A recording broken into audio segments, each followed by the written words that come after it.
January 1944. As World War II reaches its breaking point, General George Marshall faces a decision that could shatter the Allied coalition. By secretly sidelining George Patton in favor of the unassuming Omar Bradley, Marshall gambles the fate of Europe on a hidden administrative veto. Why would the Chief of Staff handicap his most aggressive commander on the eve of D-Day?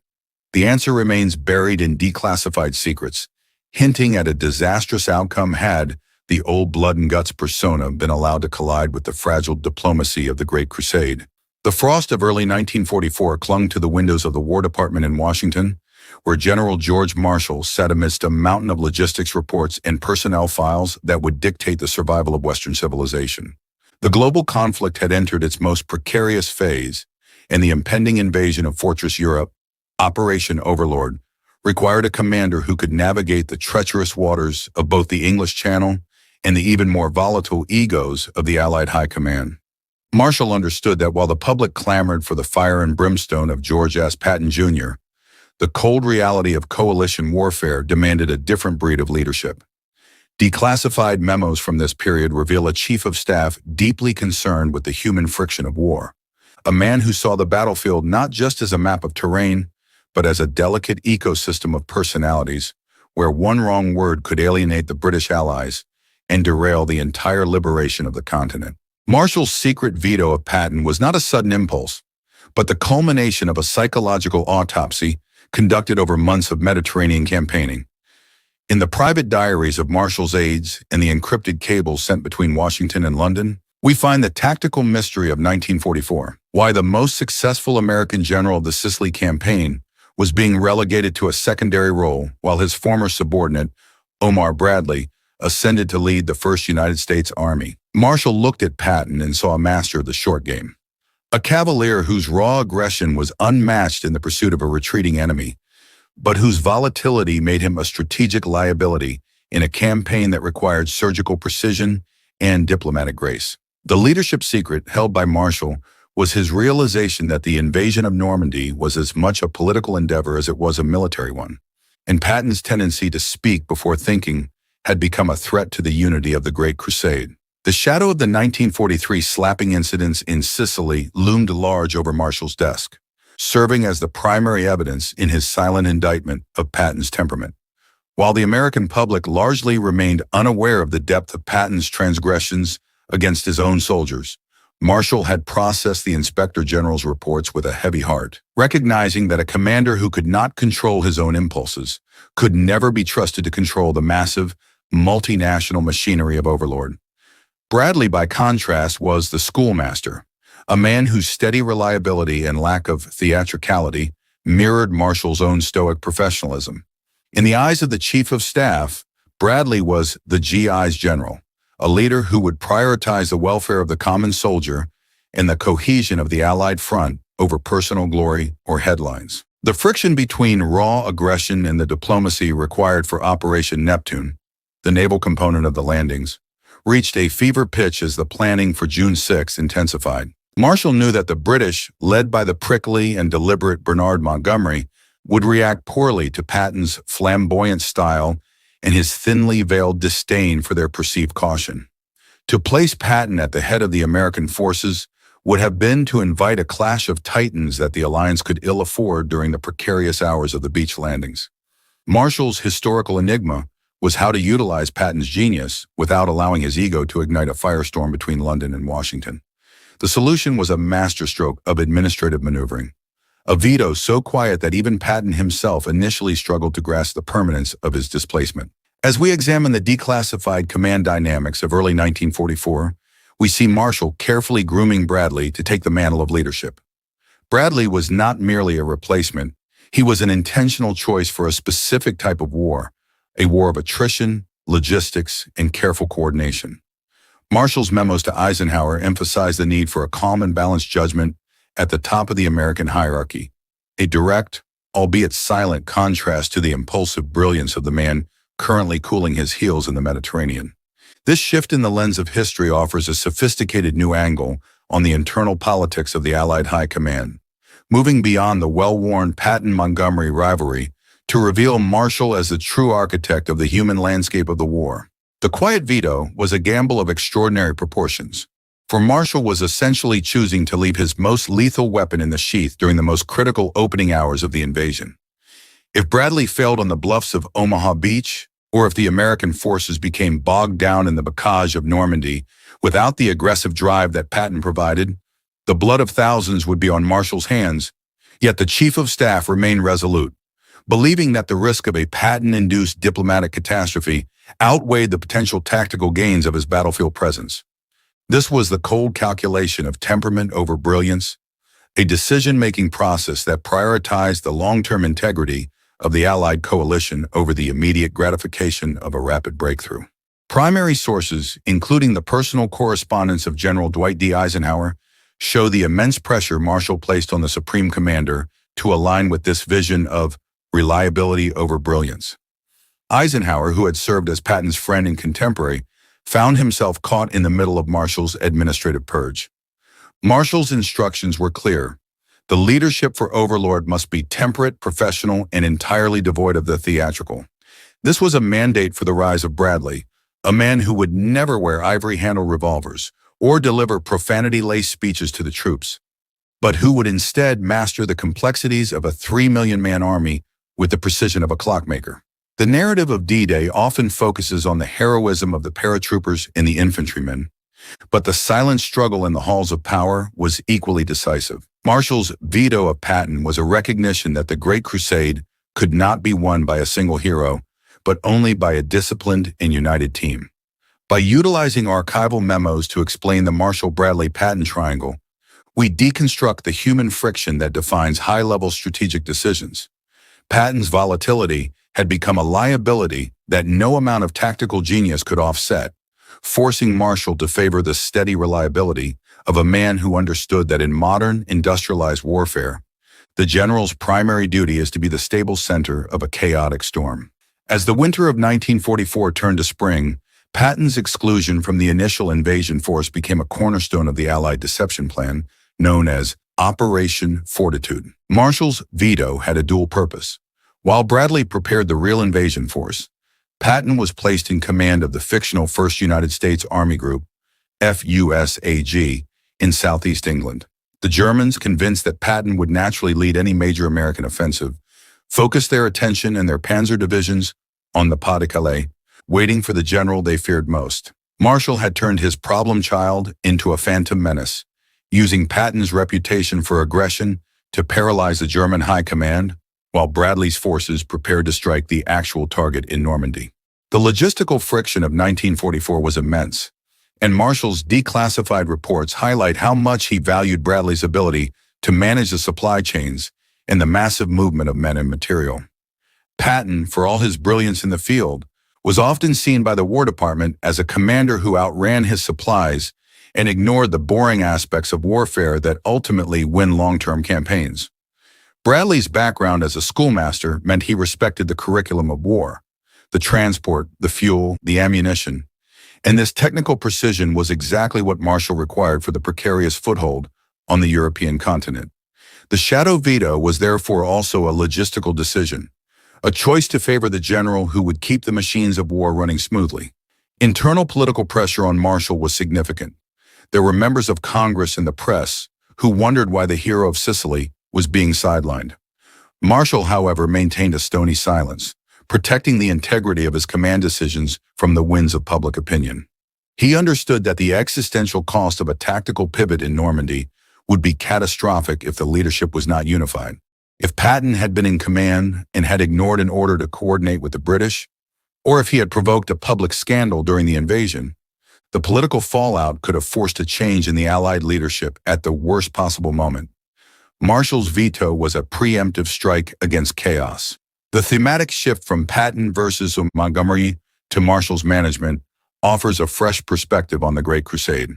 We begin to see the war not as a series of disconnected battles, but as a massive organizational challenge that required a specific type of human capital. Marshall's genius lay in his ability to identify the right tool for the right job, even if that meant keeping his most famous general on the sidelines. The declassified memos show a man who was deeply aware of his own historical responsibility, a leader who was willing to be misunderstood in the present to ensure victory in the future. The what-if pivot of this period is haunting. Had Marshall yielded to the pressure and placed Patton in command of the First Army for the D-Day landings, the friction with Montgomery might have reached a breaking point before the Allies even left the beaches.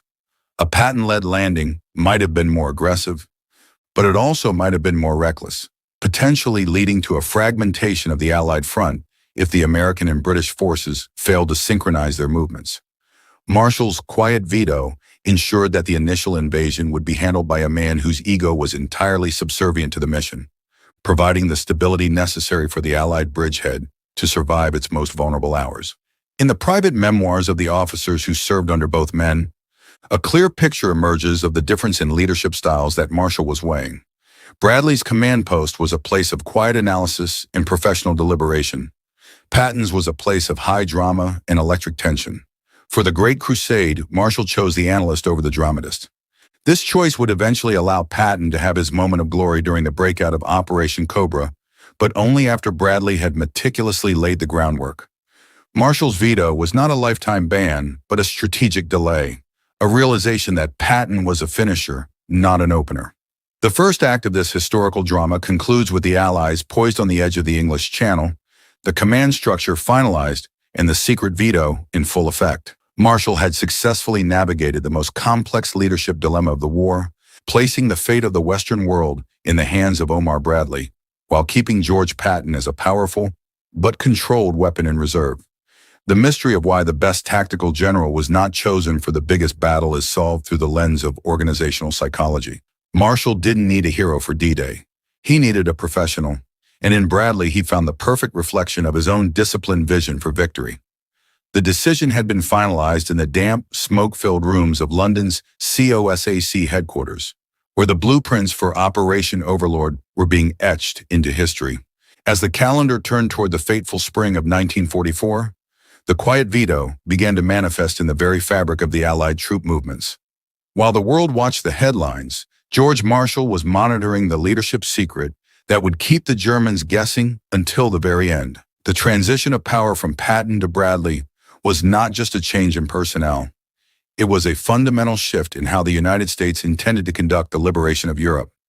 Marshall's declassified communications with Eisenhower at this time reveal a preoccupation with the shadows, the internal political pressures from the Roosevelt administration, and the constant nagging fear that a single misstep by a high-ranking general could collapse the fragile domestic support for the war. Marshall's requirement for diplomatic stability during Operation Neptune became the guiding principle for every appointment. In Bradley, Marshall saw a man who could endure the arrogance of the British High Command without sparking a diplomatic incident. The crucial decision point arrived when Eisenhower suggested that Patton might still be useful for the initial assault phase due to his experience in amphibious landings in North Africa and Sicily. Marshall, however, countered with a tactical mystery of his own. He argued that Patton's presence would actually draw too much attention to the landing sites, as German intelligence was obsessively tracking Patton's every move. By keeping Patton in the Ghost Army, Marshall was using the general's own fame as a cloaking device for Bradley's actual preparations. The declassified memos from March 1944 show Marshall meticulously reviewing the human cost of previous operations under Patton's command. While Patton's casualty rates were often comparable to other generals, his raw aggression was perceived by the administrative wing of the Army as being dangerously close to recklessness. Marshall's historical enigma was the balance between speed and safety. He knew that the American public, already weary from years of war, would not tolerate a blood-and-guts approach if it resulted in a massacre on the beaches. Bradley's reputation for being deliberate and soldier-centric provided the political cover Marshall needed to launch the invasion with confidence. The unseen angle of this command struggle was the logistical friction that Bradley was uniquely qualified to handle.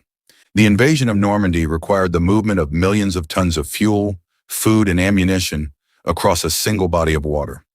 Marshall's declassified reports emphasized that Bradley's background in the infantry and his time at West Point as an instructor had given him a technical precision that Patton, the cavalryman, often lacked. Bradley understood the arithmetic of war, the cold, hard numbers that determined how many tanks could be landed per hour and how much artillery support was needed to suppress a concrete bunker.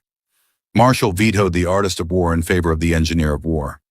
As the D-Day countdown reached its final weeks, the Patton-Montgomery rivalry, which had been a constant source of headaches for the Allied command, was effectively neutralized by Marshall's structural changes. By placing Bradley in a position of equal stature to Montgomery, Marshall ensured that the American voice would be heard without the vitriol that Patton would have brought to the table. Declassified unit war diaries from the 1st Infantry Division and the 29th Infantry Division show that the officers on the ground felt a sense of steady reliability coming from Bradley's headquarters. There were no grand proclamations, only the relentless, professional march toward the objective. The shadow veto also extended to the psychological warfare being waged against the Wehrmacht. Marshall knew that Hitler and his generals, particularly Rommel, viewed Patton as the only American general worth fearing. By keeping Patton in a state of high-profile limbo, Marshall created a leadership dilemma for the German OKW. Should they move their reserves to Normandy to face the unknown Bradley, or hold them in Calais to wait for the legendary Patton? This historical skeleton of the D-Day plan reveals that Marshall's decision was a masterful use of human psychology, turning Patton's sideline status into one of the most effective weapons of the war. The existential cost of this decision was felt most acutely by Patton himself. Private memoirs of his aides describe a man possessed by a furious silence, watching from the sidelines as the history he felt destined to lead was being written by others. Yet Marshall remained unmoved by Patton's personal distress. For Marshall, the individual was always secondary to the institution. The declassified memos show a chief of staff who was entirely willing to sacrifice the career and ego of a friend to ensure the success of the mission. This was the manager of men at his most ruthless and his most effective. When the sun rose on June 6, 1944, the quiet veto was put to its ultimate test. On the blood-soaked sands of Omaha Beach, the steady reliability of Omar Bradley was pushed to the breaking point. As reports of the carnage reached his command ship, the USS Augusta, Bradley faced the leadership dilemma of whether to abandon the beachhead or push forward. His calm, calculated response, staying the course while coordinating with the naval destroyers to provide close-in fire support, was exactly the Schoolmaster precision Marshall had gambled on. A more volatile commander might have panicked or ordered a suicidal frontal assault. Bradley held the line. The what-if scenario for D-Day is often discussed among military historians. What if Patton had been in Bradley's place? While Patton's aggression might have pushed the troops off the beach faster, it is equally possible that his lack of diplomatic tact would have caused a breakdown in communication with the British forces on his flanks, leading to a disastrous gap in the Allied line. Marshall's shadow veto was a safeguard against this fragmentation. By choosing Bradley, Marshall ensured that the Allied front remained a single, cohesive entity, capable of absorbing the shock of the German counterattacks. Following the successful establishment of the bridgehead, the tactical execution of the war shifted to the breakout. It was only then, after the diplomatic and logistical foundations had been secured by Bradley, that Marshall and Eisenhower finally unleashed Patton and his Third Army. This was the final piece of Marshall's grand design. Bradley would be the shield, and Patton would be the sword. The historical enigma of Patton's absence on D-Day was finally revealed as a calculated phasing of talent. Patton's raw aggression was perfectly suited for the open fields of France, but it would have been a liability in the cramped, controlled environment of the initial landings. Primary sources from the German side, including the interrogations of General Hans Speidel, confirmed that the Germans remained fixated on Patton long after the Normandy landings had begun. Marshall's quiet veto had worked so well that the German high command believed the Normandy invasion was merely a diversion, and that the real invasion under Patton was still coming. This strategic impact cannot be overstated. It kept the German 15th Army pinned down in the Pas-de-Calais for weeks, allowing Bradley to consolidate his gains and prepare for the final liberation of Paris. The human friction within the Allied command did not vanish after D-Day, but Marshall's choice of Bradley provided a stable core that could withstand the inevitable disagreements with the British. Bradley's ability to work with Montgomery, even when they disagreed, was a testament to Marshall's administrative veto of the more combative Patton. Marshall had built a command structure that was fraught with ambiguity and pressure, yet resilient enough to survive the internal politics of a global coalition. This was the true leadership flow of the war, a constant, steady movement toward victory, guided by a man who valued character as much as genius. As we deconstruct the shadow of the event, we see that Marshall's decision-making process was a rejection of the great man theory of history in favor of a great system theory. He did not believe that one general could win the war, but he did believe that one general could lose it through poor judgment or lack of discipline.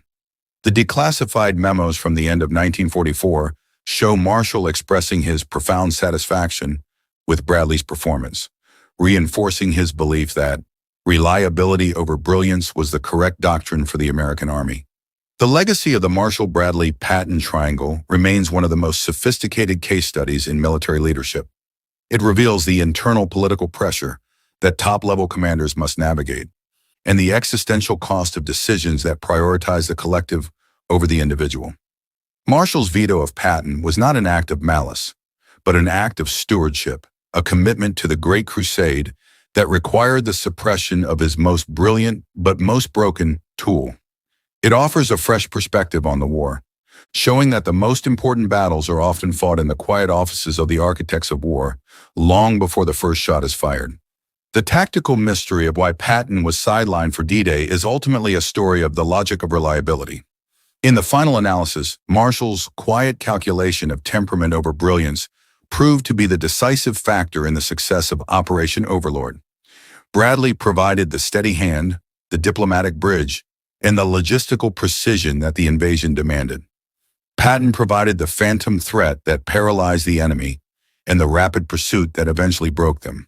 Marshall, the master architect, used both men to their fullest potential, but only by recognizing that the fire of Patton required the stone of Bradley to keep it from burning down the alliance. This story of the Shadow Veto is a reminder that at the highest levels of power, the most profound decisions are often the quietest. It was a war won not just by raw aggression, but by the diplomacy, reliability, and steady leadership of men who understood that victory required more than just tactical genius. George Marshall, through his secret veto of George Patton, ensured that the Great Crusade would be led by a man who could hold the world together when it was falling apart. The enigma of 1944 is resolved. Marshall didn't choose the general who would win the headlines. He chose the general who would win the war. Do you believe Marshall made the right call by choosing the steady Bradley over the brilliant Patton for the most critical day of the war? Or was this a missed opportunity for a faster victory? Let us know your thoughts in the comments below, and don't forget to subscribe and hit the notification bell.